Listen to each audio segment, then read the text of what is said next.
Hello friends, எல்லாருக்கும் வணக்கம் and welcome back to my channel Anna Pathiram. இன்னைக்கு எல்லாருக்கும் ரொம்ப ரொம்ப பிடிச்ச ஆலு பராட்டா ரொம்ப சிம்பிளா ஈஸியா டேஸ்டியா எப்படி செய்யறது பார்க்கலாம். நம்ம சேனல் உங்களுக்கு பிடிச்சா மறக்காம சப்ஸ்கிரைப் பண்ணிக்கோங்க. வாங்க இப்ப ஆலு பராட்டா எப்படி செய்யறது பார்க்கலாம். ஒரு பாத்திரத்துல 2.5 கப் அளவுக்கு கோதுமை மாவு எடுத்திருக்கேன். இது கூட தேவையான அளவுக்கு உப்பு சேர்த்துட்டு 1 டேபிள் ஸ்பூன் அளவுக்கு ரீஃபைண்ட் சன்ஃபிளவர் ஆயில் சேர்த்துக்கலாம். கூடவே தேவையான அளவுக்கு தண்ணி சேர்த்துக்கோங்க. சேர்த்துட்டு இந்த மாவை வந்து நல்லா சப்பாத்தி மாவு கன்சிஸ்டன்சிக்கு நல்லா பிசைஞ்சு எடுத்துக்கலாம். மாவு பொறுத்த வரைக்கும் நல்ல லூஸாவும் இருக்கக்கூடாது, நல்ல திக்காவும் இருக்கக்கூடாது. ஒரு நல்ல பழுத்த தக்காளியோடைய கன்சிஸ்டன்சில இந்த மாவு இருக்கணும். இப்போ இது ஒரு 5 மினிட்ஸ் அந்த பக்கம் வச்சுட்டு ஆலு பரோட்டாக்கு தேவையான ஸ்டஃபிங் ரெடி பண்ணிக்கலாம். நான் ஒரு 4 மீடியம் சைஸ் உருளைக்கிழங்க நல்லா வேக வச்சுட்டு தோல் உரிச்சு எடுத்து வச்சிருக்கேன்.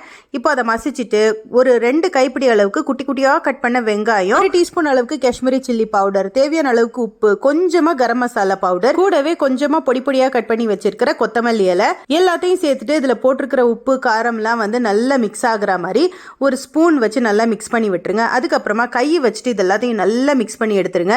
ஒரு உருண்டை பிடிக்கிற கன்சிஸ்டன்சிக்கு நம்ம வந்து இது எல்லாத்தையும் நல்லா மிக்ஸ் பண்ணி எடுத்துக்கணும். இப்போ பார்த்தீங்கன்னா தெரியும், கரெக்டாக இந்த கன்சிஸ்டன்சியில் வந்து நம்ம இந்த ஸ்டஃபிங்கை ரெடி பண்ணி எடுத்துக்கணும். இப்போ நான் இதை வந்து பர்ஃபெக்டாக உருட்டி எடுத்திருக்கேன் பார்த்தீங்களா, இதே கன்சிஸ்டன்சியில் இருக்கணும். நம்ம எல்லா உருண்டைகளையும் இதே மாதிரி பிடிச்சி ரெடி பண்ணி வச்சுக்கலாம்.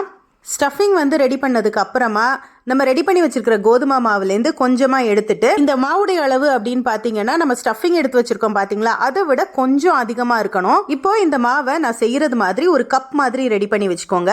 ஃபர்ஸ்ட் இந்த மாதிரி ஒரு பவுல் மாதிரி நம்ம வந்து செஞ்சுட்டு இதுக்குள்ள நம்ம ரெடி பண்ணி வச்சிருக்கிற அந்த பொட்டேட்டோ ஸ்டஃபிங் வந்து வச்சுக்கலாம். ஸ்டஃபிங் வச்சதுக்கு அப்புறமா இந்த மாவை வந்து நம்ம கம்ப்ளீட்டா க்ளோஸ் பண்ணிட்டு இதை வந்து சீல் பண்ணணும். நான் எப்படி செய்யறேனோ அதே மாதிரி நீங்க வந்து செஞ்சுக்கோங்க. இதை மாதிரி சீல் பண்ணிட்டு திருப்பி வந்து இதை நல்லா உருட்டிக்கணும். அதாவது நம்ம உள்ள வச்சிருக்கிற ஸ்டஃபிங் வந்து லீக் ஆகாம நம்ம வந்து இதை கம்ப்ளீட்டா நல்லா வந்து சீல் பண்ணி எடுத்துக்கணும். இப்போ சப்பாத்தி வந்து தேய்ச்சி எடுத்துக்கலாம். இப்போ சப்பாத்தி கட்டையில இந்த மாவை வச்சுட்டு நம்ம கோதுமை மாவு சேர்த்து இதை நல்லா வந்து திரட்டி எடுத்துக்கலாம். சப்பாத்தி தேய்க்கும் போது நம்ம உள்ள சேர்த்துருக்கிற ஸ்டஃபிங் வந்து வெளியில வராத அளவுக்கு ரொம்ப ஸ்லோவா வந்து இதை நம்ம வந்து நல்லா தேய்ச்சி எடுத்துக்கணும். இப்போ ஃபர்ஸ்ட் ஒன்று நான் ரெடி பண்ணிட்டேன். இப்போ பாருங்க ரொம்ப பர்ஃபெக்டா வந்திருக்கு. இப்போ ஸ்டவ் ஆன் பண்ணிட்டு சப்பாத்தி கடாய் வச்சுக்கலாம்.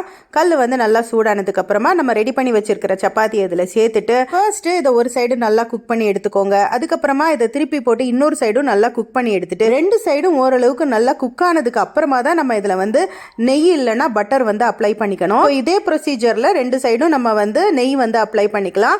நெய் அப்ளை பண்ணதுக்கு அப்புறமா ஒரு 30 செகண்ட்ஸ் வரைக்கும் நம்ம வந்து கல்லிலே வச்சுட்டு இதை நம்ம ஸ்லோவா ரோஸ்ட் பண்ணி எடுத்தோம் அப்படின்னா நம்மளுடைய ஆலு பரோட்டா பர்ஃபெக்டா ரெடி ஆயிடுச்சு.